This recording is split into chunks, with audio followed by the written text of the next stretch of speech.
พื่อจะได้สมาทานทัศศีลและจะได้สวดสาธยายสามเณรสิกขาตามลำดับขอนิมนต์ครับ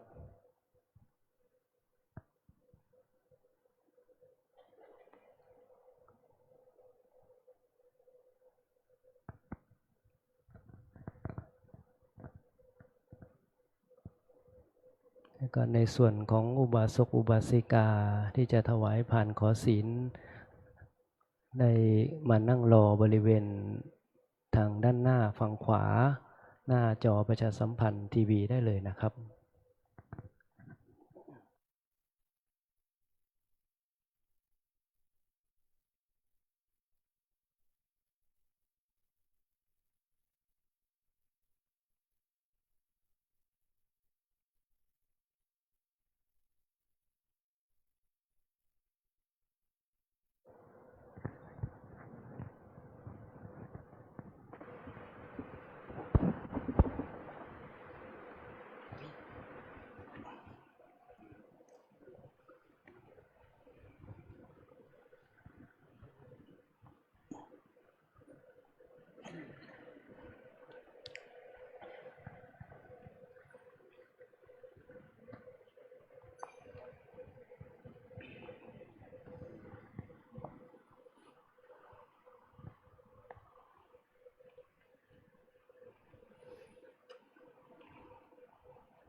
สามเณรทุกรูปกับพระอาจารย์พร้อมกันครับ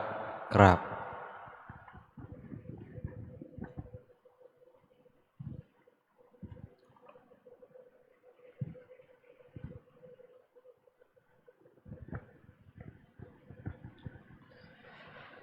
มายังพันเตสารนาสิลังยาจามะทุติยามปิมายังพันเตสารนาสิลังยาจามะตาติยามปิมายังพันเตสารนาสิลังยาจามะ นะโมตัสสะภะคะวะโตอะระหะโตสัมมาสัมพุทธัสสะนะโมตัสสะภะคะวะโตอะระหะโตสัมมาสัมพุทธัสสะนะโมตัสสะภะคะวะโตอะระหะโตสัมมาสัมพุทธัสสะนะโมตัสสะภะคะวะโตอะระหะโตสัมมาสัมพุทธัสสะ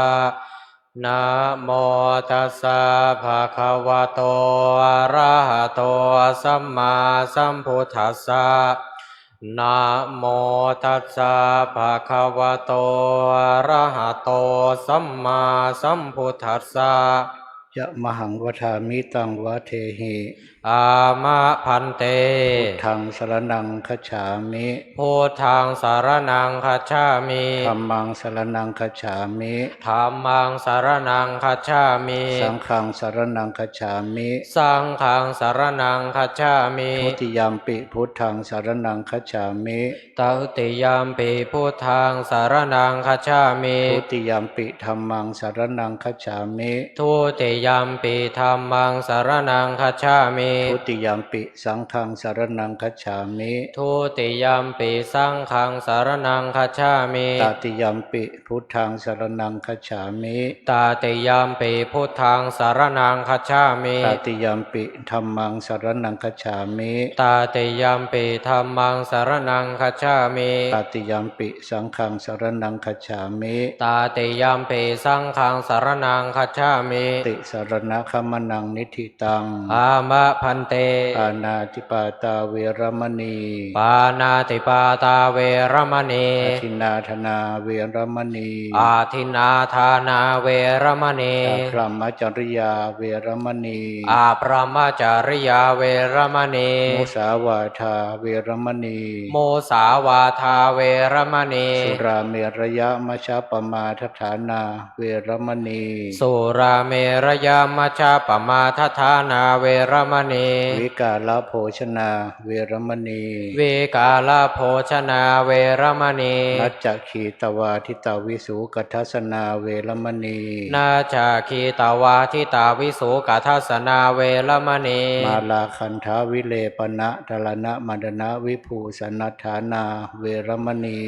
มาลาคันทาวิเลปนาธารณบันดนาวิภูสนาธานาเวรมณี อุจจาสยนามหาสยนาเวรมณี อุจจาสยนะมหาสยนาเวรมณี ชาตะรูปะรัชตะปฏิฆหานาเวรมณี ชาตารูปราชตาปฏิฆหานาเวรมณี อิมานิทัสสะสิกขาปทานิสมาธิยามิ อิมานิทัสสะสิกขาปทานิสมาธิยามิอิมานิทัสสะสิกขาปทานิสมาธิยามิอิมานิทัสสะสิกขาปทานิสมาธิยามิ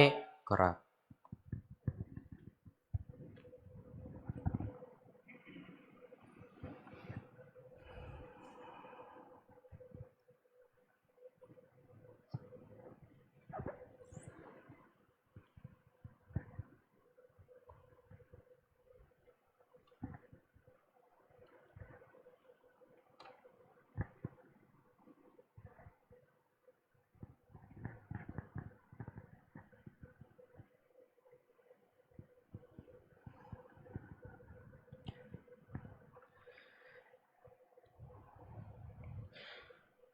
เตนะโคปนาสมะเยนะสักยะปุโตปนันทัสสะสามเณโร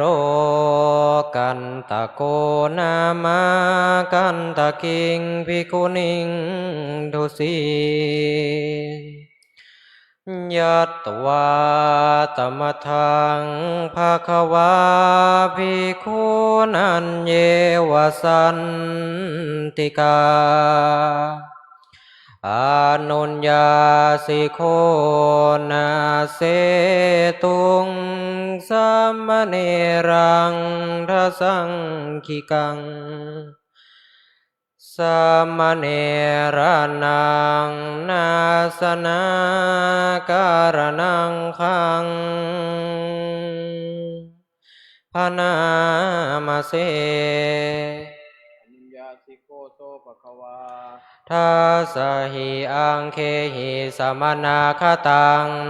สามเณรังนาเสตุงกาตเมหิสังปานาติปาติโหติอาทินนาทายิโหติอาพระมจารีโหติโมสาวาทีโหติมัชฌาปายิโหติพุทธัสสะอวันนังภาสติธัมมัสสะอวันนังภาสติสังฆัสสะอวันนังภาสติมิจฉาทิฏฐิโกโหติภิกขุนีทุสโกโหติอานุญญาสิโคโสภควาอิเมหิทัสสะหิอังเคหิสมนาคตังสามเณรังนาเสตุนติ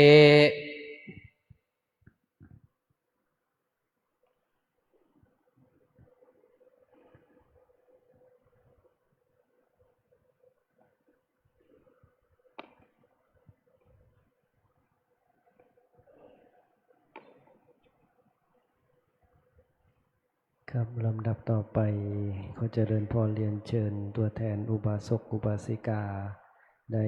เข้าน้อมถวายผ่านขอศีลแด่ท่านพระอาจารย์เบื้องหน้าธรรมาสขอเจริญพรเรียนเชิญครับ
เข้าใจจุกไหม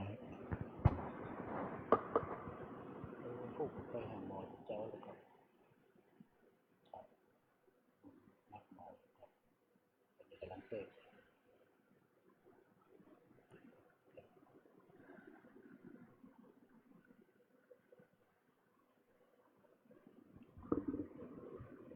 ขอเชิญแม่ชีโยคีผู้ปฏิบัติธรรมทุกท่าน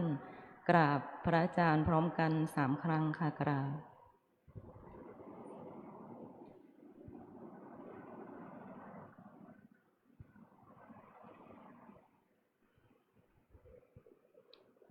มายังพันเตติสรเนนะสหอัตถศีลานิยาจามาทุติยัมปิมายังพันเตติสรเนนะสหอัตถศีลานิยาจามาตติยัมปิมายังพันเตติสรเนนะสหอัตถศีลานิยาจามานะโมตัสสะภะคะวะโตอะระหะโตสัมมาสัมพุทธัสสะ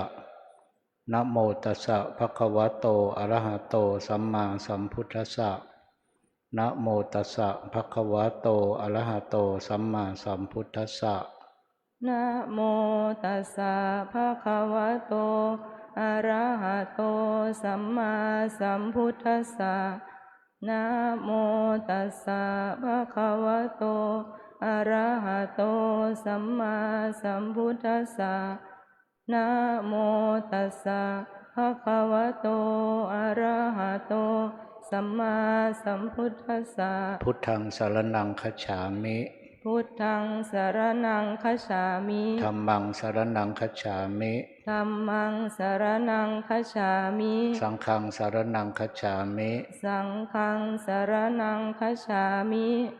ทุติยัมปิพุทธังสรณังคัจฉามิทุติยัมปิพุทธังสรณังคัจฉามิทุติยัมปิธัมมังสรณังคัจฉามิทุติยัมปิธัมมังสรณังคัจฉามิทุติยัมปิสังฆังสรณังคัจฉามิทุติยัมปิสังฆังสรณังคัจฉามิตติยัมปิพุทธังสรณังคัจฉามิตติยัมปิพุทธังสรณังคัจฉามิตติยัมปิธัมมังสรณังคัจฉามิตติยัมปิธัมมังสรณังคัจฉามิตติยัมปิสังฆังสรณังคัจฉามิตติยัมปิสังฆังสรณังคัจฉามิติสรณะคัมนังนิธิตังอามาพันเตปานาติปาตาเวรมณีสิกขาปะทังสมาธิยามิปานาติปาตาเวรมณีสิกขาปะทังสมาธิยามิอาทินนาธนาเวรมณีสิกขาปะทังสมาธิยามิอาทินนาทานาเวรมณีสิกขาปะทังสมาธิยามิอภรรมจริยาเวรมณีสิกขาปะทังสมาธิยามิอาพรหมจริยาเวรมณีสิกขาปะทังสมาธิยามิมุสาวาทาเวรมณีสิกขาปะทังสมาธิยามิมุสาวาทาเวรมณีสิกขาปะทังสมาธิยามิสุราเมรยะมัชฌปมาทฐานาเวรมณีสิกขาปะทังสมาธิยามิสุราเมรยามัชฌปมาทฐานาเวรมณีสิกขาปะทังสมาธิยามิวิกาลโภชนาเวรมณีสิกขาปะทังสมาธิยามิวิกาลโภชนาเวรมณีสิกขาปะทังสมาธิยามินัจจขีตวาทิตวิสุกัทสนะมาลาคันทะวิเลปนะธารณะมันดนะวิภูสนัฏฐานาเวรมณีสิกขาปะทังสมาธิยามินัจจคีตาวาทิตาวิสุกัทสนะมาลาคันทาวิเลปนะธารณะมันดนะวิภูสนัฏฐานาเวรมณี สิกขาปะทังสมาธิยามิ อุจจาสยนะมหาสยนาเวรมณีสิกขาปะทังสมาธิยามิ อุจจาสยนามหาสยนาเวระมณีสิกขาปะทังสมาธิยามิ อิมานิอัฏฐสิกขาปทานิสมาธิยามิ อิมานิอัตถสิกขาปทานิสมาธิยามิอิมานิอัตถสิกขาปทานิสมาธิยามิอิมานิอัตถสิกขาปทานิสมาธิยามิ สีเลนะสุขติงยันติสีเลนะโภคสัมปทาสีเลนะนิพุติงยันติตัสมาสีลังวิโสทะเย สาธุสาธุสาธุกราบพระอาจารย์3 ครั้งค่ะกราบ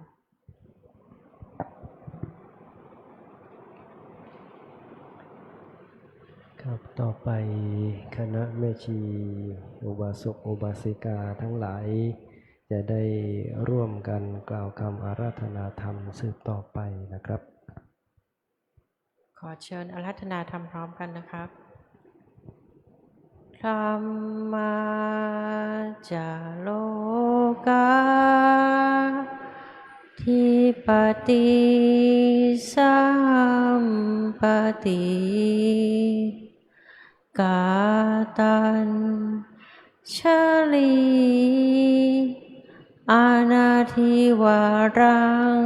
อายาจถาสันติทัสสาตาอัปปราชาคาชาติกาเทเสหิธัมมังอนุกัมปิมังปะชังท้าวสหัมบดีพรหมเป็นบรมในพรหมมาทรงฤทธิ์ที่ศักดากว่าบริษัททุกหมู่พรหมน้อมหาดนามัสการประดิษฐานหน้าที่สมควรแล้วจึงบังคมจุลีบาทพระศาสดาขอพรอันประเสริฐวรเลิศมโหฬารปวงสัตว์ในโลกากิเลสน้อยก็ยังมีขอองค์พระจอมปราดสู่ธรรมาสอันรู้จริงโปรดปวงประชานีท่านจงโปรดแสดงธรรมนิมนต์ท่านเจ้าขาผู้ปรีชาอันเลิศล้ำโปรดแสดงพระสัทธรรมเทศนาประวาทีเพื่อให้สำเร็จผลแก่ปวงชนบรรดานี้สู่เกษมศรีสมดังเจตนาเทินอาราธนังคาโลมา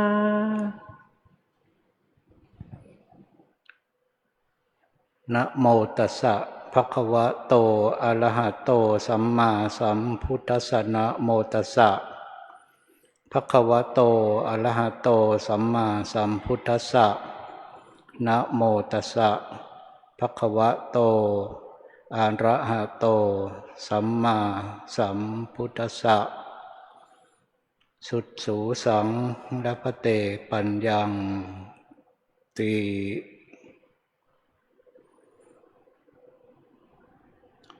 ขอความนอบน้อมของข้าพเจ้าจงมีต่อพระรัตนตรัยขอน้อมถวายรูปหล่อเหมือนพระเดชพระคุณหลวงปู่ท่านเจ้าครูอาจารย์ด้วยความเคารพยิ่งขอโอกาสพระเถรานุเถระผู้มีอายุพรรษาการแก่กว่ากับผมขอความเจริญงอกงามไพบูรย์ในพระสัทธรรมคำสอนขององค์สมเด็จพระชินวรพระสัมมาสัมพุทธเจ้าจงบังเกิดมีแด่ทุกท่านทั้งคฤหัสถ์และบรรพชิตผู้ปฏิบัติธรรมตลอดถึงน้องสามเณรแม่ชีโยคีที่ปฏิบัติตามปกติในสำนักนิมนต์นั่งตามสบายนะเชิญนั่งแบบปกตินะวันนี้เป็นโอกาสนะของข้าพเจ้าที่ได้มารับหน้าที่อันเป็นกิจหนึ่งนะของพระสงฆ์คือศึกษาธรรมะนะเผยแผ่ธรรมะก็จะขอใช้เวลานะตามเวลาอันสมควรมีข้อผิดพลาดประการใดก็ขออภัยกับท่านผู้รู้นะก็ขอได้ชี้แนะ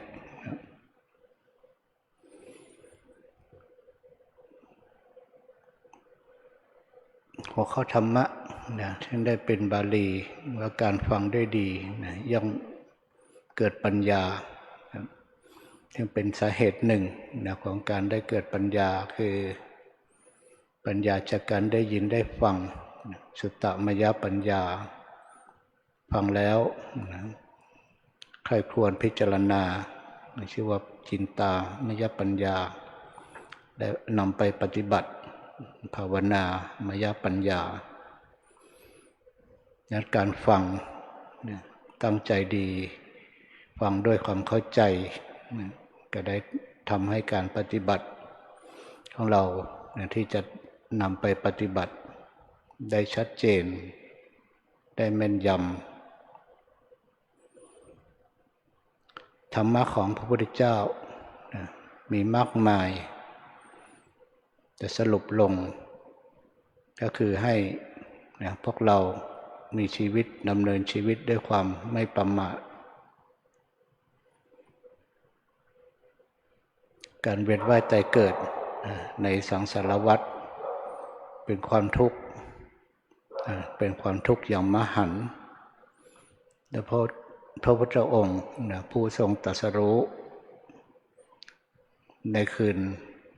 วันวิสาขบูชาและรู้ถึงการอุบัติการตายการจุติการเกิดของหมู่สัตว์ว่าทำกรรมอะไรถึงไปเกิดเป็นสัตว์นี้เพราะกรรมตัวไหนถึงได้มีอายุยืนนานอายุสั้นสวยหล่อขี้เหร่แต่ล้วนแต่เกิดจากกิเลสซึ่งเป็นสาเหตุแห่งการทำกรรมและได้รับผลคือวิบากรับวิบากได้เกิดใหม่แล้วก็ทำกรรมใหม่ด้วยกิเลสซึ่งยังไม่จบดังนั้นเหตุของการเกิดหรือว่าเหตุของทุกข์ก็คือกิเลสเป็นธรรมชาติอย่างหนึ่งที่ทำให้มีความเศร้าหมองเร่าร้อน ทั้งหมด10ประการคือ1โลภะ2โทสะ3โมหะ4วิจิกิจฉา5ทีนะ6อหิริกะ7อโนตตัปปะ8อุทธัจจะ9ทิฏฐิ10มานะอาจจะไม่ได้ตามขั้นตอนแต่ก็10ตอนเรียนก็ท่องแบบย่อนะโลโทโมมาธิวิถีทิมานะอหิอโนตอุทธัจจะแต่ย่อเนี่ยตามลำดับนะแต่พอเรามาพูดนะให้จะเรียงตามลำดับบางครั้งก็ข้ามแต่ก็อยู่ใน10ประการนี้นะกิเลสทั้ง10ประการนั่นแหละนะที่ทำให้หมู่สัตว์นะเศร้าหมองเร่าร้อนรู้ได้อย่างไรจากอาการของกิเลสจึงมี3ชั้นประเภทคือกิเลสอย่างหยาบเรียกว่าวิติกมกิเลสกิเลสอย่างกลางชื่อว่าปริยุทธานกิเลสกิเลสอย่างละเอียดคืออนุสัยกิเลสอนุสัยกิเลสเป็นกิเลสอย่างละเอียดเมื่อมีอารมณ์มากระทบทางทวารใดทวารหนึ่งอนุสัยกิเลสซึ่งเป็นกิเลสที่นอนเนื่องอยู่ในขันธสันดานนอนเนื่องอยู่ในจิตก็จะถูกกระตุ้นเมื่อมีกำลังของอารมณ์หรือตัวกิเลสกระตุ้นแรงขึ้นก็จะเป็นปริยุทธานกิเลสกิเลสทางใจเมื่อกิเลสทางใจมีกำลังเพิ่มขึ้นมากขึ้นก็แสดงออกทางกายทางคำพูดทั้งที่เป็นอกุศลไม่ว่าจะเป็นเรื่องของการผิดศีลทางกายก็ตามหรือว่าวจีทุจริตแต่กิเลสนะเมื่อทำให้เศร้าหมองร้อนผู้ที่ขาดการรู้เท่าทันกิเลสก็ทำให้บุคคลผู้นั้นได้รับความทุกข์ในสังสารวัฏความทุกข์ในชีวิตปัจจุบันความทุกข์ในการดำเนินชีวิตเพราะต้องประสบอยู่กับอารมณ์ทุกทวารอยู่ตลอดเวลาแต่เมื่อเป็นเช่นนี้ตัวอาสวะทำให้ความที่กิเลสนั้นหมักดองในจิตในใจอาสวะคือความเจริญของการเกิดที่ไม่มีที่สิ้นสุดซึ่งอาสวะที่หมักดองอยู่ในใจสูงสุดไปถึงขั้นภวัคคพรหมภวัคคภูมิคือชั้นเนวสัญญานาสัญญายตนะในบรรดา31ภูมิตัวอาสวะคือกิเลสที่พาให้ไหลไปนะตั้งแต่เบื้องต่ำคืออบายจนไปสูงสุดคือชั้นเนวะแล้วก็หมุนเวียนกันอยู่อย่างนี้ซึ่งมีอยู่4ประการคือ1กามาสวะกิเลสที่หมักดองในจิตใจทำให้ติดอยู่ในกามคุณรูปเสียงกลิ่นรสสัมผัสในทางอภิธรรมท่านจัดเป็นตัวองค์ธรรมก็คือโลภะมูลจิต8ดวงท่านที่ได้ศึกษาอภิธรรมคงรู้จักตัวโลภะว่ามี8ดวง อาสวะที่สองคือทิฏฐาสวะกิเลสที่หมักดองทำให้เห็นผิดไปจากสภาวะความเป็นจริงเห็นผิดเป็นเราเป็นเขาเป็นฉันเป็นเธอตัวองค์ธรรมก็คือตัวทิฏฐิที่อยู่ในทิฏฐิคตะสัมปยุตตจิตสี่อาสวะที่สามชื่อว่าภวาสวะความหมักดองที่ติดในอัตภาพว่าเป็นตนว่าเป็นตัวตนองค์ธรรมก็คือทิฏฐิคตะวิปยุตตจิตสี่และอวิชชาสวะองค์ธรรมก็คือตัวโมหะ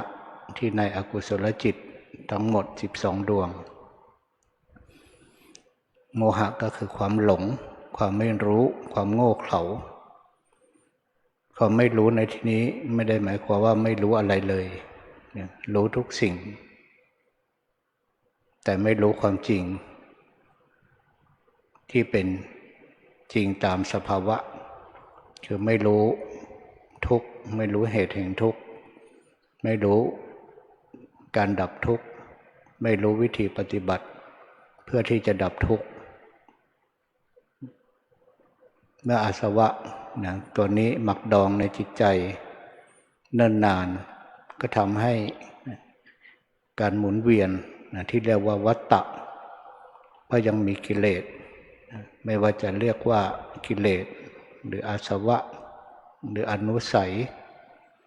หรือคันธะโยคะโอคะนิวรณ์ทั้งหลายล้วนแต่องค์ธรรมคืออกุศล12 1ใน12บ้างนะบางทีก็เป็นกลุ่ม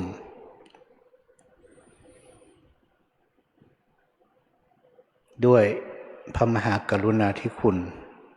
ขององค์สมเด็จพระสัมมาสัมพุทธเจ้าที่สงสารหมู่เวนยะว่า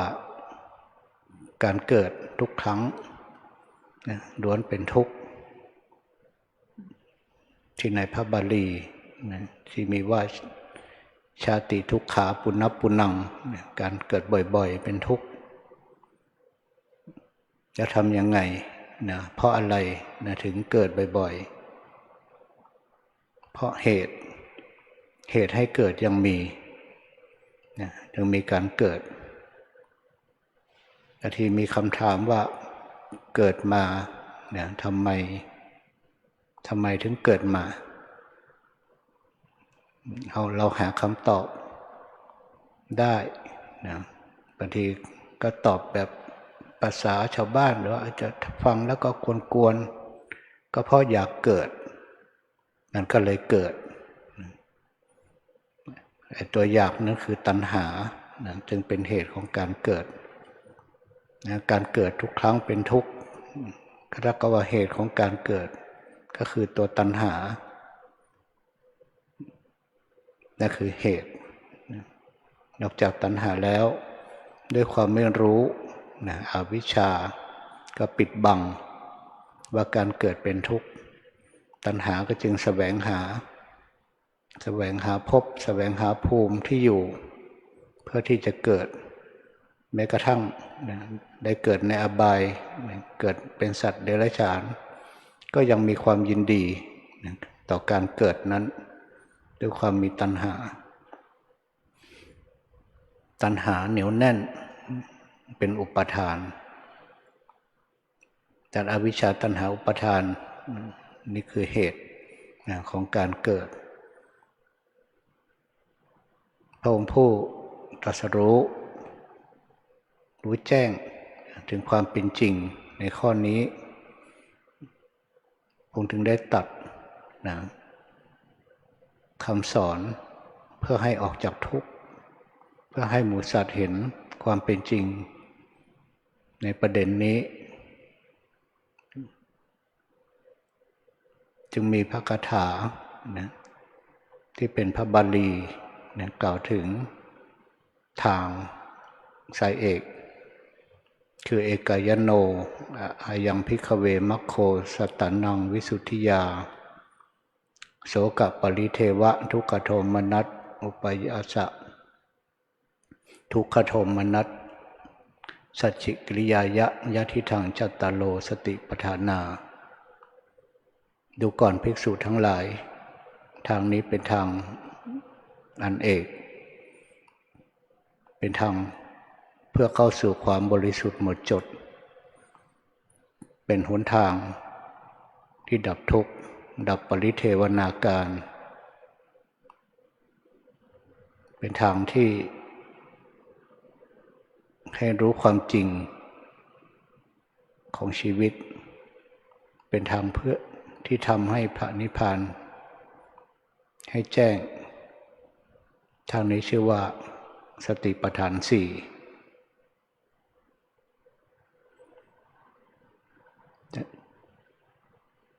สติปัฏฐานสี่สติเนี่ยเป็นธรรมที่ระลึกรู้ปัฏฐานก็คือที่ตั้ง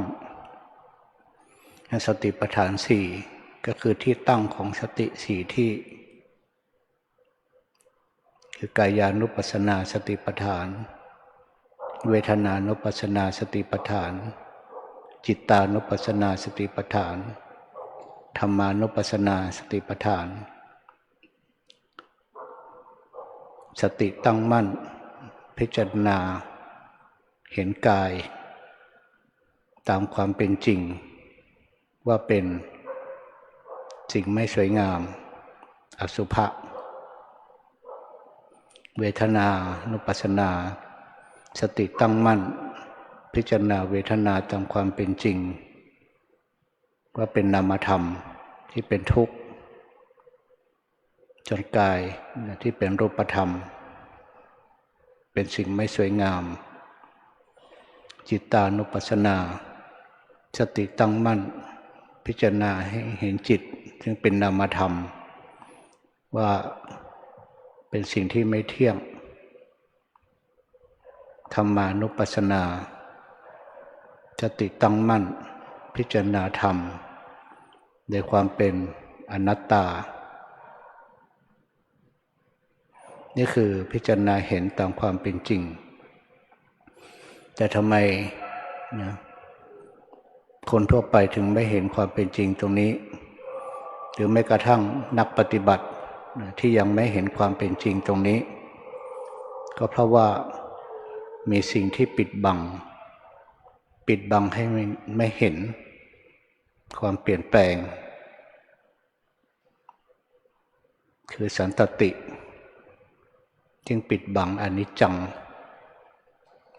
ที่ความไม่แน่นอนความไม่เที่ยงสันตติคือความสืบต่อของอะไรในเมื่อในชีวิตของเราคือขันธ์ห้าเป็นองค์ประกอบด้วยรูปขันธ์เวทนาขันธ์สัญญาขันธ์สังขารขันธ์วิญญาณขันธ์หรือรูปธรรมนามธรรมจึงเกิดดับอย่างรวดเร็วไม่ทันในความเร็วตรงนั้นก็ได้ปิดบังให้เราไม่เห็นว่ามันมีการขาดตอนมันมีการเกิดดับและสันตตินะท่านว่าบังอนิจจังส่วนทุกขังอิริยาบถปิดบังไม่ให้เห็นความเป็นทุกข์ในขันธ์ปิดบังแบบไหนปิดบังเมื่อปวดเมื่อเมื่อยเมื่อชาก็มีการขยับมีการเคลื่อนไหวมีการแก้ไข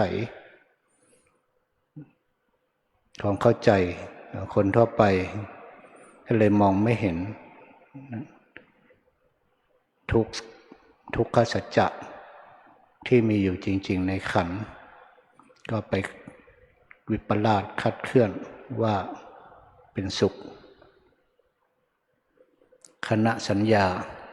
ความเป็นกลุ่มก้อนบังอนัตตาความเข้าใจ นะว่ารูปนามที่ประกอบเข้าด้วยกันนะเป็นชีวิตทั้งส่วนของรูปธรรมแต่เวทนาสัญญาสังขารวิญญาณที่เป็นส่วนของนามธรรมนะประกอบเข้าด้วยกันเป็นความตัวตนและด้วยความเห็นผิดคือทิฏฐิกำเหมาคิดด้วยวิปลาสว่ากายเนี่ยที่เป็นอสุภะเนี่ยเป็นสุภะกายนี้สวยงามเวทนาเป็นสุขจึงเป็นสุขวิปลาสจิตเที่ยงเป็นจิตตวิปลาสอนิจจวิปลาสแล้วก็ธรรมเป็นตัวตนอัตตวิปลาสคำว่าวิปลาสก็คือความคลาดเคลื่อนจากความเป็นจริงองค์ของวิปลาสก็คือตัวทิฏฐิความเห็นผิดจิตตวิปลาสทำให้เข้าใจผิดสัญญาวิปลาสทำให้จำผิดเห็นผิดว่าเป็นเราเป็นเขาเป็นฉันเป็นเธอจิตก็เข้าใจตามทิฏฐิเพราะตัวทิฏฐิคืออาการของจิตอย่างหนึ่งที่พาให้เห็นผิดก็เข้าใจผิดสัญญาจำได้ไม่รู้ก็จำผิดจำในกายในเวทนาในจิตในธรรมว่าสุขว่าสวยว่าเที่ยงว่าใช่ตัวตนโดยวิปลาสสามฐานละ3จึงเป็นวิปลาสธรรม12การที่เห็นไม่ตรงกับความเป็นจริงตรงนี้เพราะขาดโยนิโสการพิจารณาตามความเป็นจริงอย่างแยบคายพิจารณาตามความเป็นจริงด้วยปัญญาทุกครั้งของการรับรู้อารมณ์ที่มากระทบไม่พิจารณาเกิดอโยนิโสโดยทั่วๆไปปกติของปุถุชนจะแสวงหาดิ้นรนอารมณ์ที่น่าพอใจที่เรียกว่าอิทธารมณ์พอได้ก็สมหวังก็เกิดอภิชฌาความพอใจซึ่งเป็นตัวโลภะบางทีได้อารมณ์ที่ไม่ดีอนิทธารมณ์เกิดความไม่พอใจเป็นโทมนัสคือตัวโทสะทั้งโลภะทั้งโทสะทั้งอภิชฌาทั้งโทมนัสล้วนแต่ทำให้ใจได้รับความทุกข์ได้รับความเล่าร้อนเพราะขาดการพิจารณาเพราะขาดสติรู้เท่าทันความเป็นจริงของอารมณ์ที่มากระทบในแต่ละทวารในแต่ละขณะในทุกๆขณะเท่ากับว่าเมื่อไหร่ที่ขาดโยนิโสมนสิการเมื่อนั้นกิเลสเข้าสู่ในใจการรู้เท่าทันของสติจึงเป็นความสำคัญโดยเฉพาะสติปัฏฐานเพราะสติปัฏฐานมีองค์ของการปฏิบัติทุกฐานเดี๋ยวคุณสมบัติทั้ง3ประการคือสติมาสัมปชัญโนและอัตตาปี สติมาก็คือการระลึกได้ทันกับอารมณ์ปัจจุบันอารมณ์ของกายของเวทนาของจิตหรือธรรมในขณะนั้นๆสัมปชัญโนความรู้สึกตัวว่าตอนนี้กำหนดอะไรเป็นรูปหรือเป็นนามเป็นฐานไหนอาตาปีความเพียรละอกุศลเพียรละบาปเก่าๆที่อยู่ในใจโดยเฉพาะทิฏฐิซึ่งเป็นตัวอนุสัยตัวหนึ่งหรือว่าทิฏฐานุสัยอยู่ในนอนเนื่องอยู่ในจิตอยู่ในขันธสันดานสติเมื่อทันอภิชฌาไม่เกิดโทมนัสไม่เกิดโลภะไม่เกิดโทสะไม่เกิดโมหะซึ่งเป็นตัวร่วมกับอกุศลทุกดวงไม่เกิดกลายเป็นสติสัมปชัญญะรู้แทน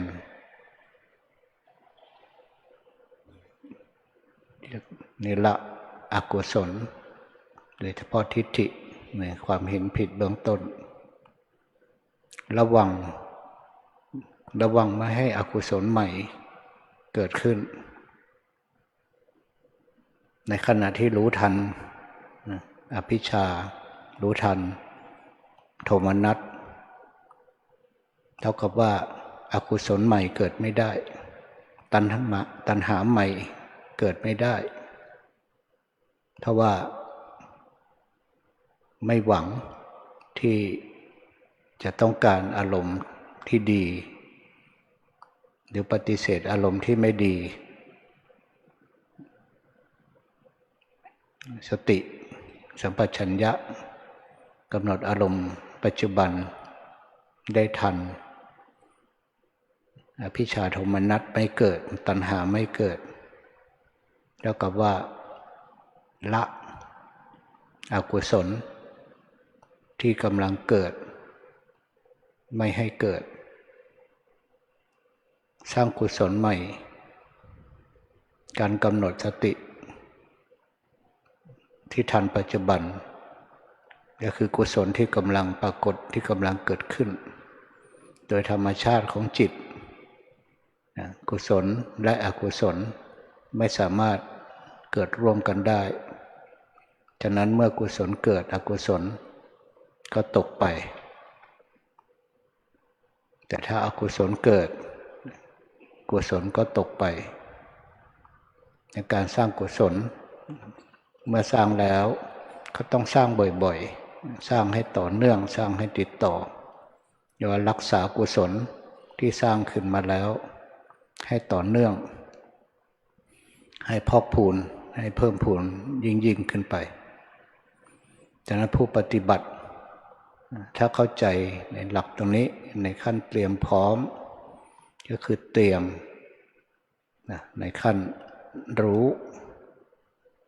อารมณ์ของกรรมฐานถ้าเป็นสมถ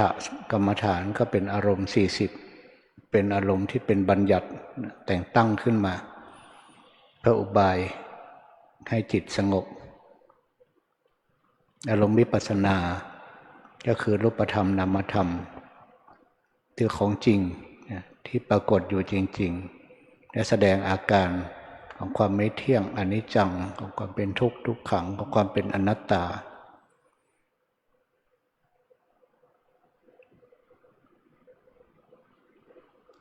ในขั้น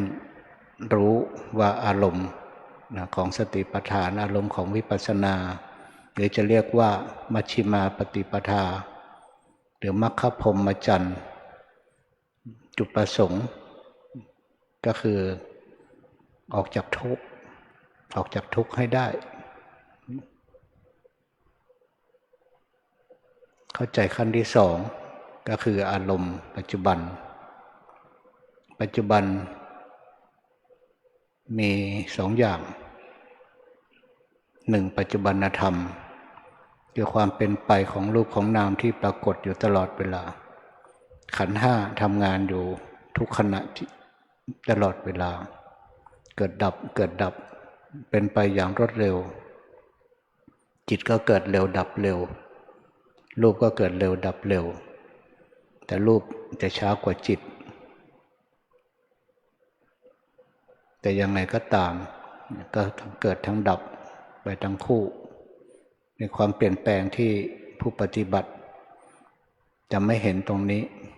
แต่ถ้าเมื่อไหร่สติทันกับปัจจุบันธรรมนั้นปัจจุบันธรรมนั้นเกิดเป็นปัจจุบันอารมณ์อารมณ์ปัจจุบันอารมณ์ที่เป็นรูปธรรมปรากฏอารมณ์ที่เป็นนามธรรมปรากฏปัจจุบันอารมณ์นี้มีความสำคัญถ้าพลาดจากอารมณ์ปัจจุบันทิฏฐิความเห็นผิดอภิชฌาโทมนัสปรากฏตัณหาเข้าตัณหาเป็นปัจจัยให้เกิดอุปทานความยึดมั่นถือมั่นอุปทานเป็นปัจจัยให้เกิดภพคือทั้งกรรมภพและอุปาติภพภพเป็นปัจจัยให้เกิดชาติชรามรณะสติทันขณะปัจจุบันอารมณ์เท่ากับว่าตัดตัณหาและตัณหาซึ่งเป็นเหตุของอุปทานเป็นปัจจัยของภพชาติก็ถูกตัดไปด้วยเท่ากับว่าตัดอนาคตเดี๋ยววันสอบอารมณ์นะกับกลุ่มที่สอบด้วยกันนะเขาถามว่าคนเราตายแล้วเกิดอีกไหมก็เลยย้อนถามว่าถ้าโยมถามอย่างนี้จะตอบว่ายังไงตัวเจ้าตัดนะถ้ามีเหตุก็เกิดถ้าหมดเหตุก็ไม่เกิดแต่เหตุโดยตรงก็คือตัวตัณหานะเหตุเก่านะอวิชชาที่มันปิดบังให้ไม่รู้ความจริงคืออริยสัจตัณหาแสวงหาเกิดการยึดเกิดการทำกรรมแล้วก็เกิดใหม่อันนี้นะแต่ถ้าหมดเหตุก็คือหมดตัณหาหมดซึ่งเป็นปัจจัยของอุปทานการยึดก็ไม่มีกรรมก็ไม่ได้มีกิเลสเป็นผู้บงการก็เป็นกรรมที่เป็นกิริยาไม่มีผลก็เรียกว่าจบสิ้นการเกิดจากอารมณ์ปัจจุบันทำไมเราต้องกำหนดปัจจุบันให้ทันเอาว่าอารมณ์ปัจจุบันโดยที่เราไม่เลือกเพราะว่ากำหนดไปที่ไหนก็คือตัวเองตัวเราที่เป็นขันธ์ห้าที่เป็นรูปธรรมที่เป็นนามธรรมและรูปนามของผู้ปฏิบัติต้องรูปนามปัจจุบันจึงมีความสำคัญแต่ถ้าพลาดก็คือตกไปก็เริ่มทำความเพียรใหม่ความเพียรในขั้นนั่นเรียกว่านิกกมธาตุความเพียรมาตั้งแต่อรัปธาตุตั้งแต่เรารับกรรมฐานว่าเราจะปฏิบัติอย่างมีสติอย่างมีความรู้สึกตัวทำด้วยความเพียรในขั้นเริ่มต้น นะแล้วเราก็เพียรมาไม่หยุดนะจนถึงปัจจุบันนี้นิกรรมธาตุแต่มันยังไม่ถึงเป้าหมายปรักกรรมธาตุก็ต้องดำเนินต่อไปด้วยความไม่ย่อท้อด้วยความไม่ท้อถอยเพราะผู้ที่เข้าใจนะว่าการเวียนว่ายตายเกิดมันเป็นเรื่องความทุกข์อย่างยิ่งพระอริยบุคคลที่ท่านเห็นตรงนี้อย่างน้อยพระโสดาบันนะท่านก็เกิดนะไม่เกิน7 ชาติได้รับความทุกข์7 ครั้ง7 ชาติถ้าเปรียบการเกิดนะที่พระพุทธองค์นะทรงเปรียบอุปมาว่าน้ำตาของเราสัตว์ที่ไหลมากกว่าน้ำในมหาสมุทรของกระดูกของหมูสัตว์มากกว่าภูเขาเวฬบรรพตเราลองนึกถึงคนคนหนึ่งนะว่าน้ำตาทำไมจะมากมายขนาดนั้นนะมากกว่า7 มหาสมุทรหรือว่าภูเขานะที่สูงใหญ่กระดูกของคนคนหนึ่งจะได้สักเท่าไหร่ต้องกองใหญ่เหมือนกันนั้นแล้วพระองค์ก็ประมาณเอาการเกิดนั้นแต่ถ้าพระโสดาบันท่านเกิด7 ชาติก็คือเปรียบเหมือนกับน้ำ7 หยดหรือฝุ่นนะหรือดินนะที่มาปั้นเป็นก้อนกลมๆเล็กๆนี่ถือว่าเท่าลูกหนังสติ๊กก็ได้นะ7 ก้อนถ้าเทียบกับจำนวนนะของพื้นปฐพีที่กว้างใหญ่ไพศาลมหาสมุทรที่ไม่เวิ้งว้างนะเห็นฝั่งนี้ไม่เจอฝั่งนู้นไม่เจอนั่นเป็นหลักประกันนะของท่านได้ละว่าพบการเวียนว่ายตายเกิดท่านไม่ยาวนานเหมือนพวกปุถุชนแต่เราเอาท่านเป็นแบบอย่างเป็นตัวอย่างอย่างน้อยนะของการปฏิบัตินะเป็นอุปนิสัยนะให้เราและผู้ปฏิบัตินะต้องทำความเข้าใจว่าสิ่งที่เกิดขึ้นนั้นเป็นธรรมะไม่ใช่สัตว์บุคคลไม่ใช่ตัวตนหญิงชายเป็นธรรมะคือรูปธรรมคือนามธรรมแล้วเรากำหนดอันไหนเป็นรูปอันไหนเป็นนามธรรมะก็แสดงอาการความจริงปรากฏแต่เราต้องใช้ความเพียรใช้ความอุตสาหะวิริยะเพื่อที่จะเข้าถึงความเป็นจริงตรงนี้อย่างน้อยในเบื้องต้นเรารู้จัก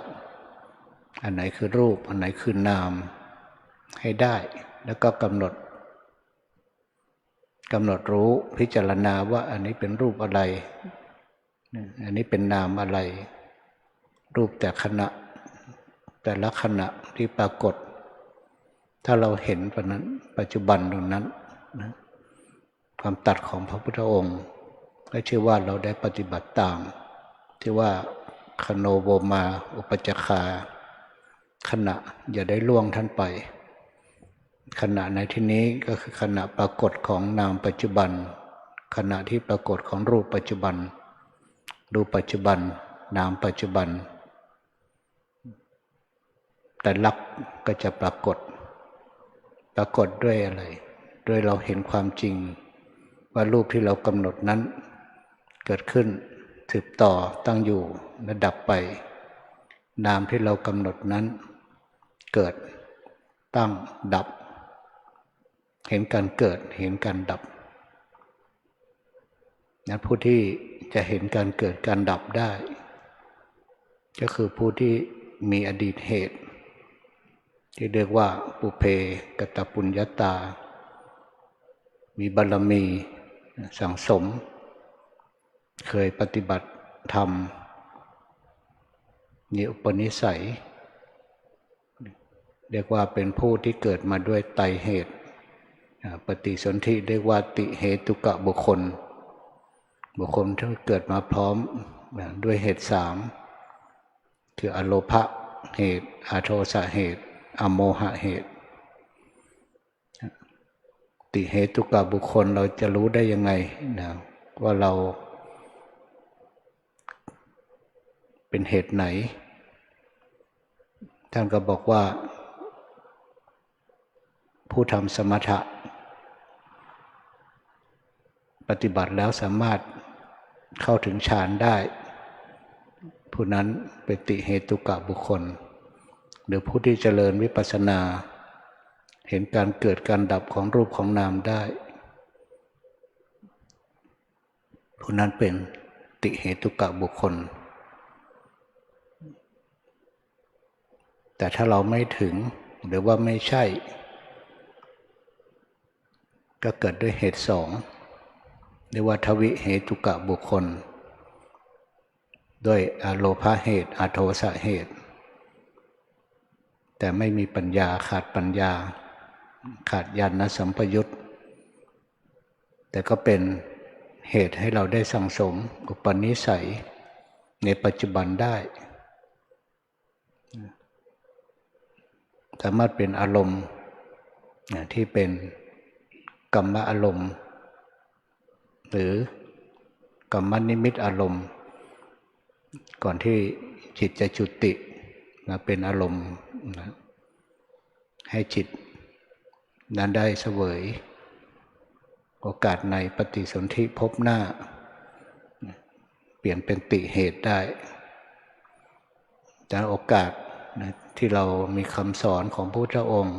โอกาสที่เราได้ปฏิบัติธรรมโอกาสที่เรามีศรัทธาก็อย่าให้มันตกให้มันหายความเพียรที่เป็นตัวประคองอบอุ้มไม่ให้มันเลิกล้มไม่ให้มันล้มเหลวมีความสำเร็จพระบาลีที่เราคุ้นกันดีนะวิริเยนะทุกขมัจเจติบุคคลจะล่วงทุกข์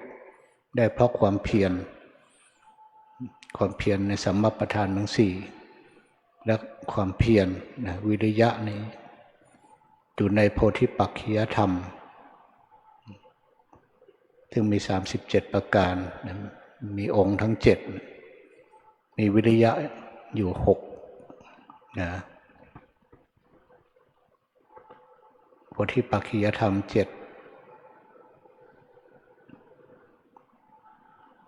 มีสัมมาประธาน4นี่ก็ชื่อของวิริยะที่กล่าวไป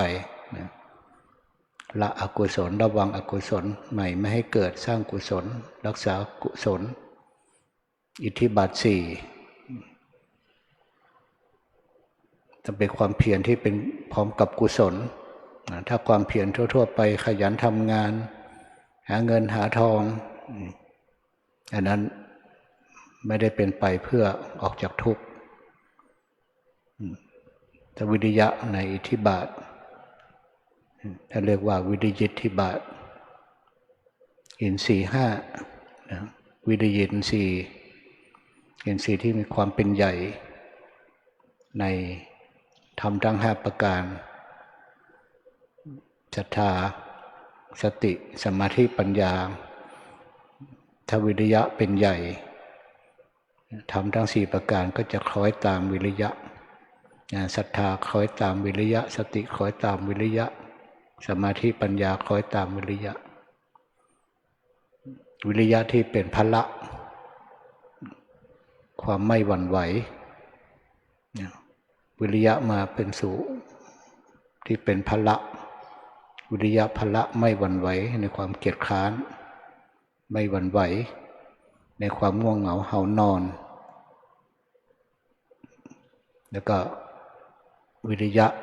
ในสัมโพชฌงค์องค์ของการตรัสรู้วิริยะในองค์มรรคเนี่ย สัมมาวายามะนั้นการปฏิบัตินะต้องมีความเพียรแต่ถึงพระพุทธเจ้าไม่ได้ตัดชื่อวิริยะโดยตรงในสติปัฏฐานแต่ตัดว่าอาตาปีก็เพียรเผากิเลสให้เราร้อนความเพียรนั่นก็ชื่อวิริยะนั่นนะในโพธิปักขิยธรรมทั้ง37ประการวิริยะเนี่ยมีความสำคัญจากองค์ธรรมอื่นๆไม่มีทุกฐานนะครับงั้นเหตุอดีตถ้าเราพูดถึงปัจจุบันเนี่ยโอกาสที่เราสร้าง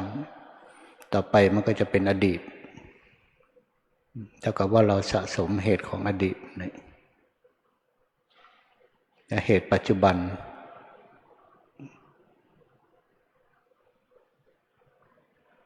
ในจักรสี่อยู่ในปฏิรูปประเทศประเทศที่มีพุทธศาสนาอยู่ประเทศที่มีคำสอนพวกเราอยู่ในปฏิรูปประเทศหรือว่าสถานที่ที่แห่งนี้ที่พวกเราพากันปฏิบัติคบกัลยาณมิตรคบคนที่รู้จัก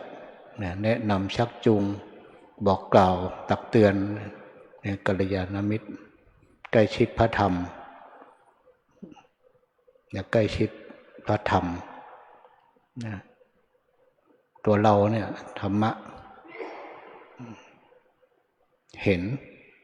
นธรรมเห็นอยู่ทุกวันนะครับแต่ไม่รู้ธรรม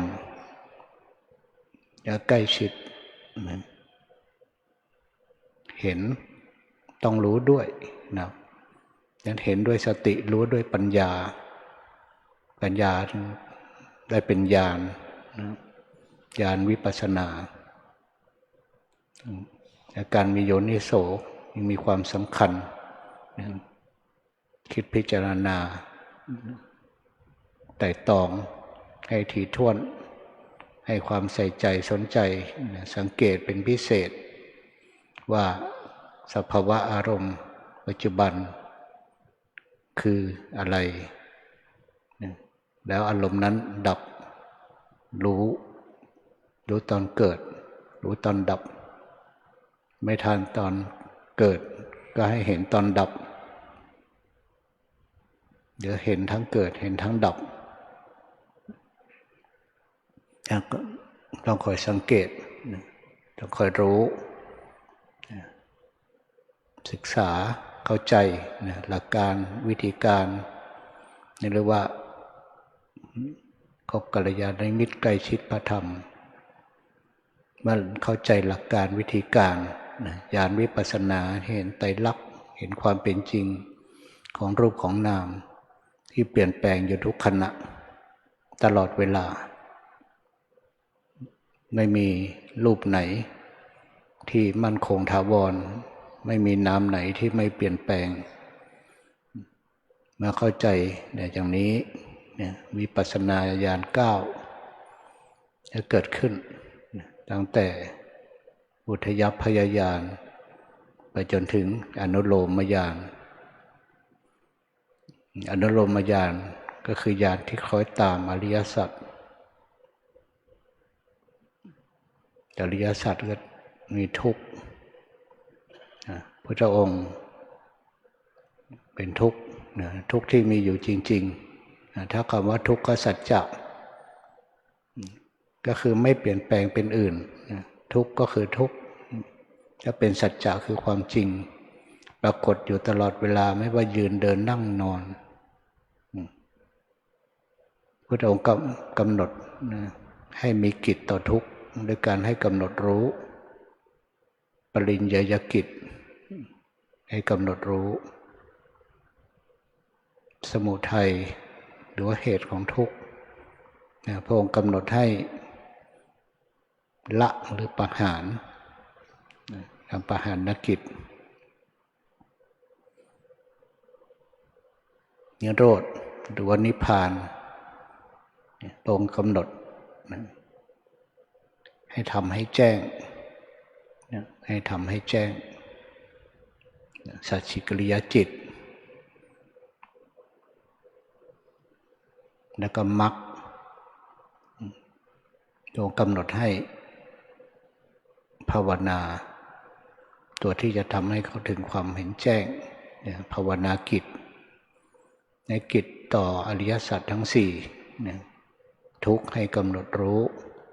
เหตุแห่งทุกข์คือสมุทัยให้ละนิโรธคือการดับทุกข์เข้าให้ถึงทำให้แจ้งมรรควิธีปฏิบัติข้อปฏิบัติหนทางของการปฏิบัติเพื่อเข้าถึงนิพพานเพื่อออกจากทุกข์อนุโลมญาณเป็นญาณที่13นะญาณที่13แล้วก่อนหน้าก็เป็นวิปัสสนาญาณตามลำดับรูปนามที่เป็นไตรลักษณ์ก็ต้องติดไปตลอดนะเพราะจะออกจากรูปจากนามถ้าไม่พิจารณารูปพิจารณานามไม่มีรูปนามไม่มีขันธ์ห้าเป็นอารมณ์ก็ออกจากขันธ์ไม่ได้นะก็ออกจากรูปนามไม่ได้ออกจากทุกข์ไม่ได้นั้นรูปนามนะไตรลักษณ์ในรูปนามแล้วติดไปตลอดนะตั้งแต่เห็นการเกิดการดับนั่นก็คือเห็นไตรลักษณ์จากความชัดเจนยังไม่มากปัญญาสูงต่อไปนะพังคญาณพยญาณนะอธินวะนิพิทาเกิดความเบื่อหน่ายเบื่อหน่ายรูปเบื่อหน่ายนามนะเป็นเหตุให้วิราคะนิพิทาเป็นปัจจัยให้วิราคะวิราคะเป็นปัจจัยให้วิมุตติหลุดพ้นนั่นอนุโลมก็คือคล้อยตามอริยสัจโยคาวจรคือผู้ปฏิบัติผู้ที่ประกอบด้วยความเพียรทุกข์ได้กำหนดโดยกิจและได้รู้แล้วกำหนดรู้แล้วได้กำหนดแล้วสมุทัยโดยกิจให้ละได้ละแล้วนิโรธทำให้แจ้งจะเข้าถึงแล้วก็มรรคบริบูรณ์ด้วยอะไรบริบูรณ์ด้วยศีลด้วยสมาธิด้วยปัญญาศีลอยู่ตรงไหนตอนปฏิบัติอยู่ที่การระวังอารมณ์ที่มากระทบดูให้ทันองค์ของศีลก็คือการเว้นที่เรียกว่าวิรติสามในองค์ของมรรคแปดคือสัมมาวาจาสัมมากัมมันตะสัมมาอาชีวะและศีลทั่วไปปกติแต่ศีลในมรรคจะเรียกว่าอธิศีลศีลยิ่ง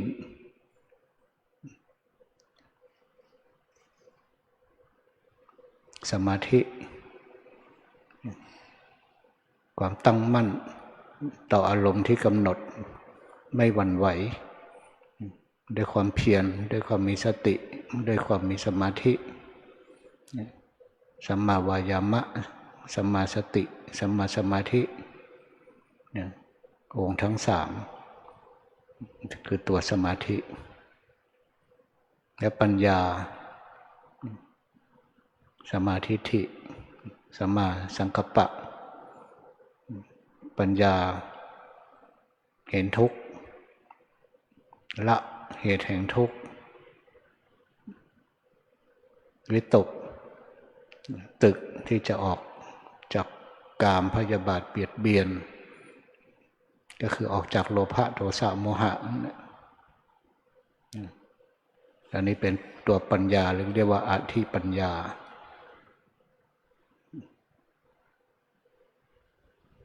และดำเนินตามญาณจนถึงอนุโลมญาณอาการทั้งสามคือสัจจญาณรู้ตามความเป็นจริง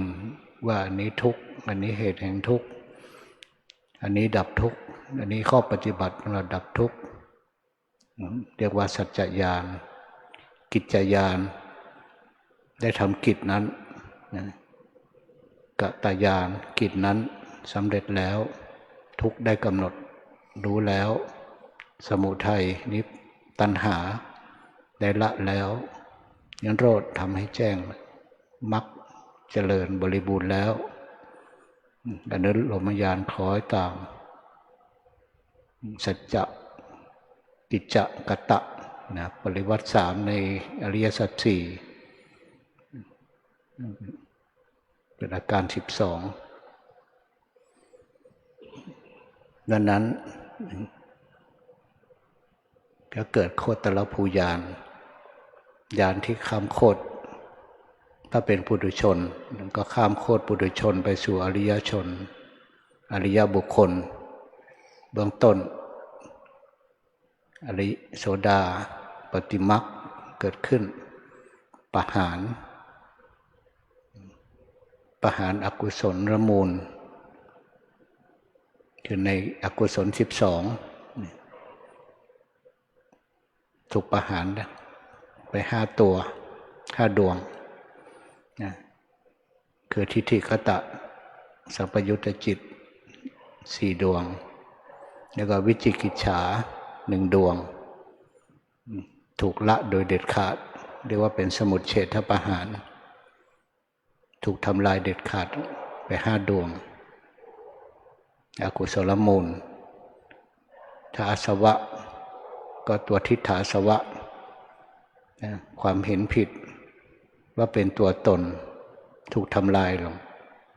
เห็นตามความเป็นจริงว่าสิ่งที่เห็นคือรูปธรรมนามธรรม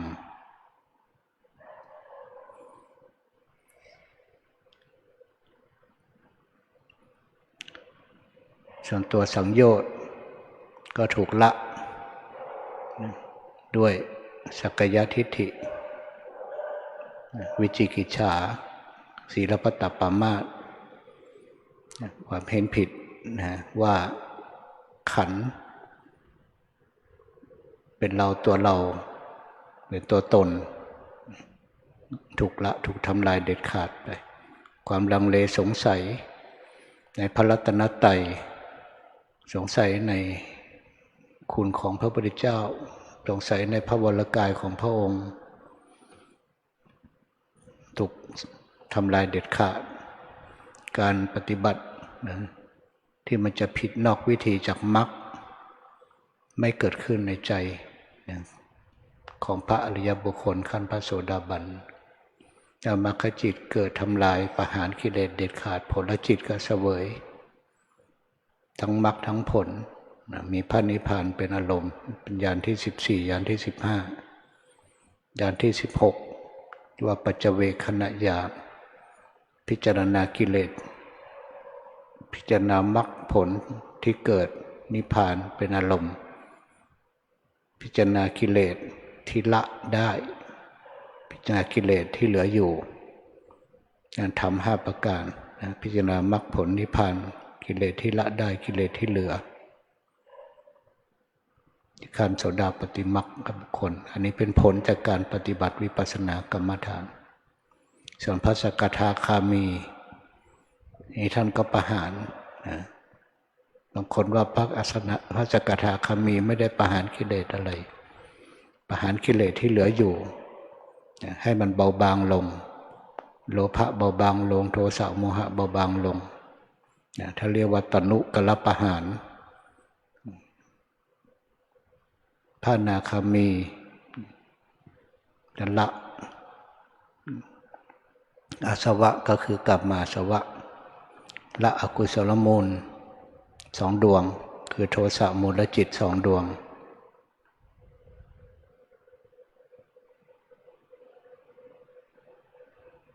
พระอรหันต์ละอกุศลมูลที่เหลือ 5 ดวงคือทิฏฐิคตาวิปยุตตจิต 4อุทธัจจะสัพพยุตตจิต 1 5 ดวงถูกละถูกทำลายโดยเด็ดขาดถูกประหารโดยเป็นความเป็นสมุจเฉทกับประหารเมื่อประหารแล้วหมดโอกาสที่จะกลับมาเกิดอีกก็โดยความเป็นสังโยชน์ก็คือละรูปราคะอรูปราคะมานะอุทธัจจะวิจิกิจฉาขออภัยอวิชชา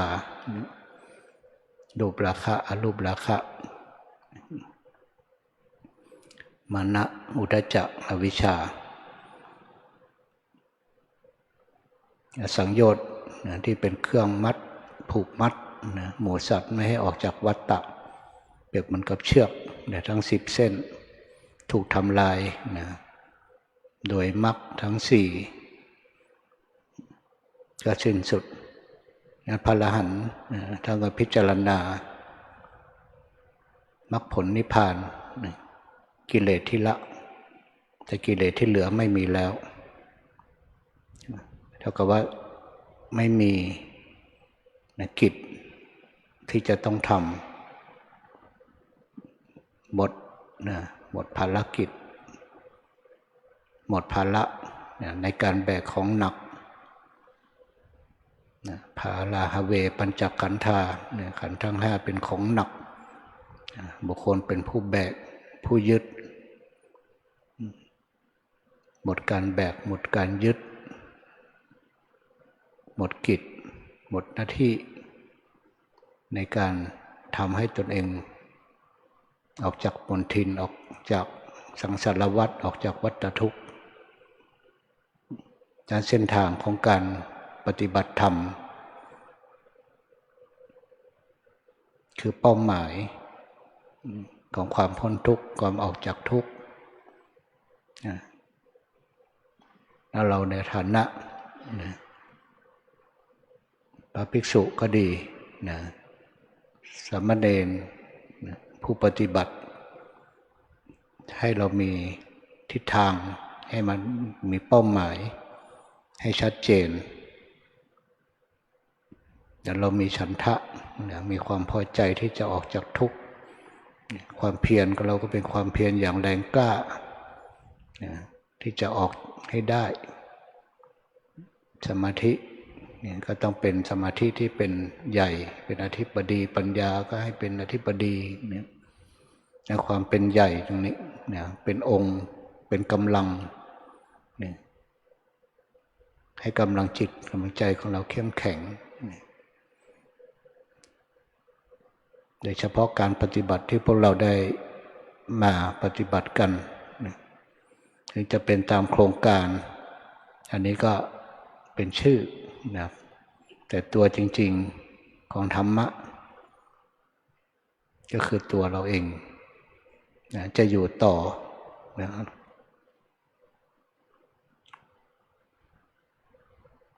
คำว่าจะอยู่ต่อก็คือไปเกิดอีกหรือว่าพอแค่นี้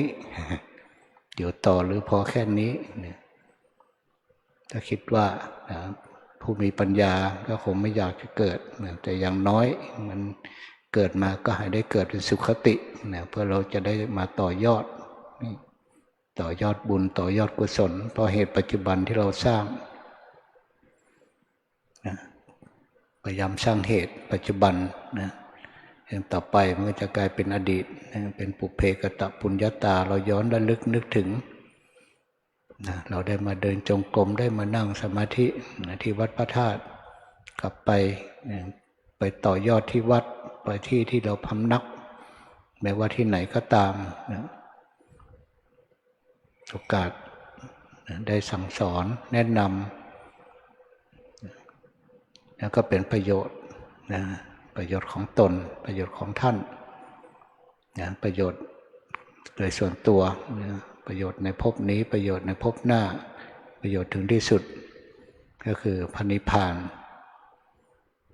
การแสดงพระธรรมเทศนานะสำหรับในค่ำคืนวันนี้ก็คิดว่าสมควรแก่เวลาก็ขออนุโมทนานะกับทุกท่านทุกคนที่ได้ร่วมกันนะมาสร้างกุศลในการฟังธรรมจะขอให้บุญกุศลอันเกิดจากแสดงธรรมเกิดจากการฟังพระสัทธรรมได้เป็นกำลังแห่งบุญให้เป็นมหากุศลเป็นพลังบุญพลังกุศล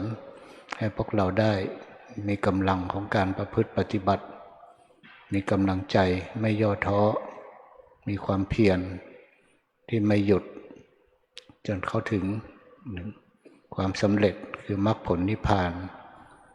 ในเวลาเร็ววันด้วยกันทุกท่านทุกคนแสดงพระธรรมเทศนาเห็นสมควรเหมาะแก่เวลาขอยุติลงไว้เท่านี้เอวังก็มีด้วยประการฉะนี้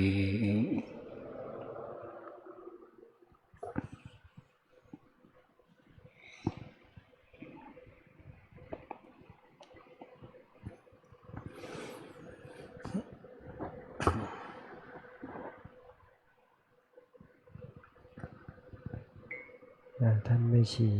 ทำตามธรรมเนียมประเพณีปฏิบัติที่ได้ทำไว้นะครับ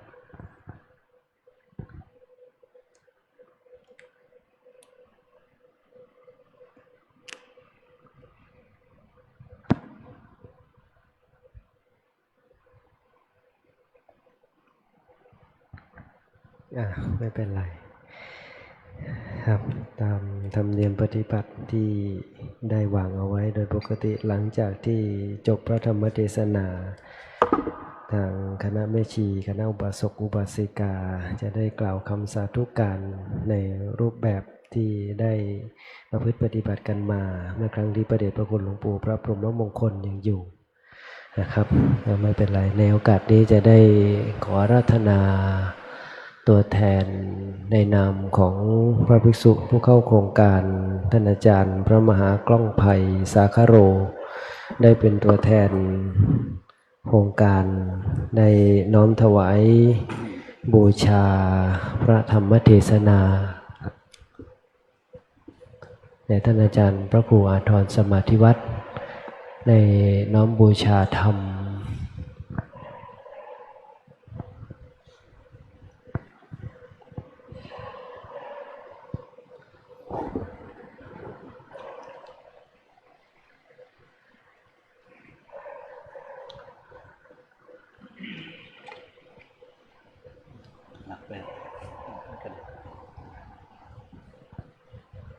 ครับและในส่วนบูชาพระธรรมเทศนาในชุดที่สองของทางญาติโยมท่านแม่ชีผ่องพันธ์มีของทางญาติโยมไหมไม่มีนะโอเคต่อไปจะได้รับอนุโมทนาคาถาจากท่านอาจารย์พระครูอาทรสมาธิวัฒน์สืบต่อไปนะครับ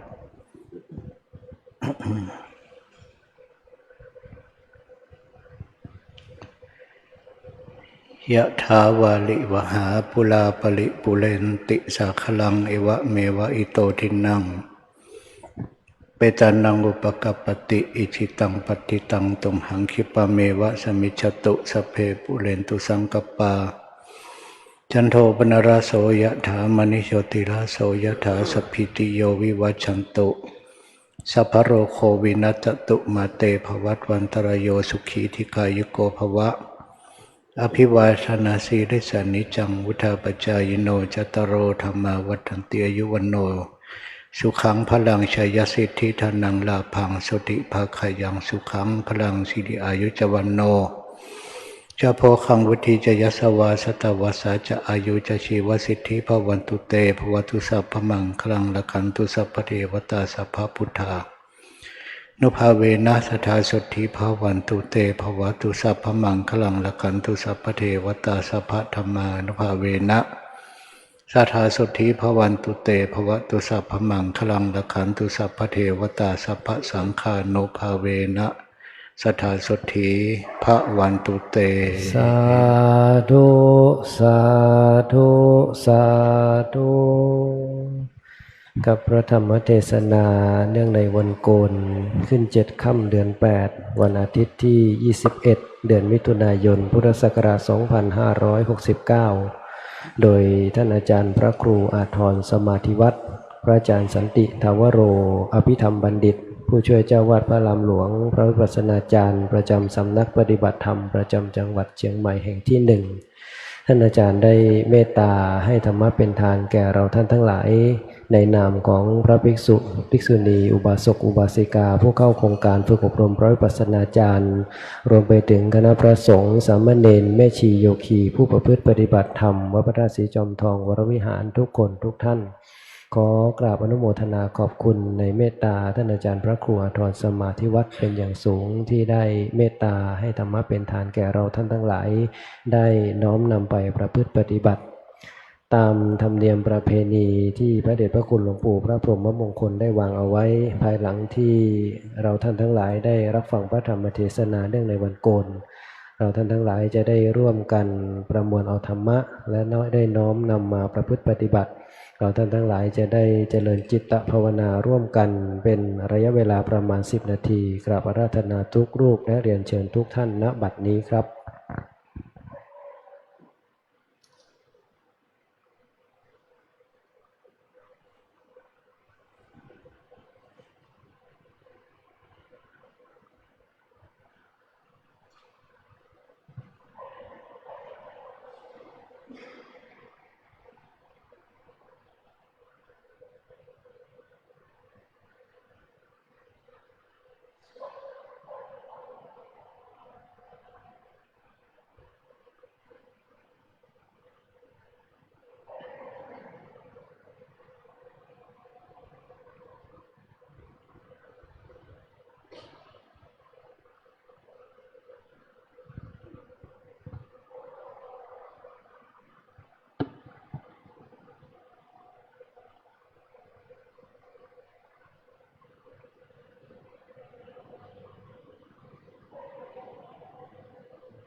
ครับสมควรแก่เวลาเราทั้งหลายจะได้ร่วมกันกล่าวคำกรวดน้ำแบบพื้นเมืองล้านนาวันทาหลวงวันทาน้อยตามลำดับสืบต่อไปนะครับอิตังทานากัมมังเนปานาปัจจโยโหตุโนเนจังอิตังศีลากัมมังเนปานา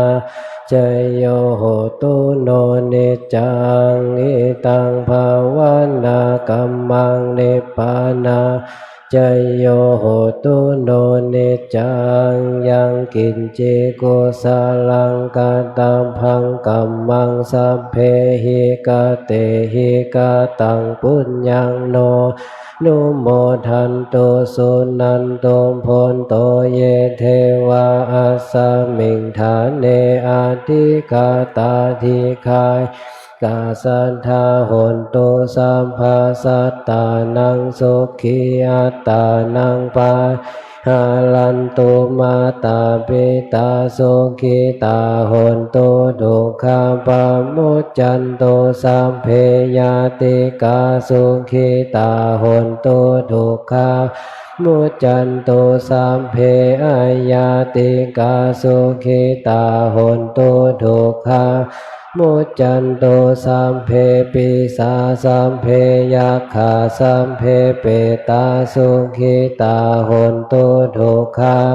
มุจจันตุสัมเพนัคขตาสุขิตาโหนตุทุกขาปะมุจจันตุสัมเพเทวาสุขิตาโหนตุทุกขามุจจันตุสัมเพอาจาริโยปัจจายาสุขิตาโหนตุทุกขาสัพพะสัมปตินังสมิจฉันตุโววันธามิพุทธังสัพพังเมโตสังฆามัฏฐาเมพันเตวันธาธัมมังสัพพังเมโตสังฆามัฏฐาเมพันเตวันธามิสังฆังสัพพังเม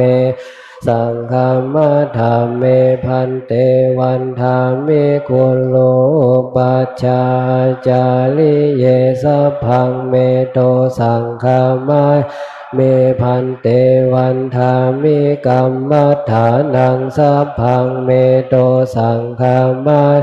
เวพันเตวันธามิอาราเมภัทธสีมายังสัพพังเมโตสังฆามัฏเมพันเตวันธามิเจติยังสัพพังสัมภัฏฐาเนสุปาทิตาสาลิลาธาตุมหาโพธิพุทธาโลปังสักกะลังสัทธาคาโลเกเทวะโลเกพระมาโลเกจัมพูทิเปลังกาทิเปสาลิลาธาโยเกสาธาตุโยอาดาหันตาธาตุโยเจติยังคันธา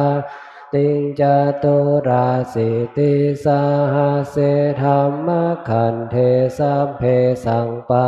ทเจติยังอาหังวันธา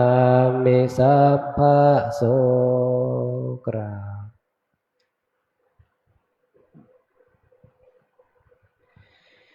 กับน้อมวันทานน้อยระลึกถึงคุณธรรมพระเดชพระคุณหลวงปู่พระพรหมมงคลนะครับวันธามิพันเตสัพพังอปาราทังคามาธาเมพันเตมยาตังปุญญังสามินาอนุโมทิตาพังสามินากาตังปุญญังไมหังทาตาพังสาธุสาธุอนุโมทามิกราบ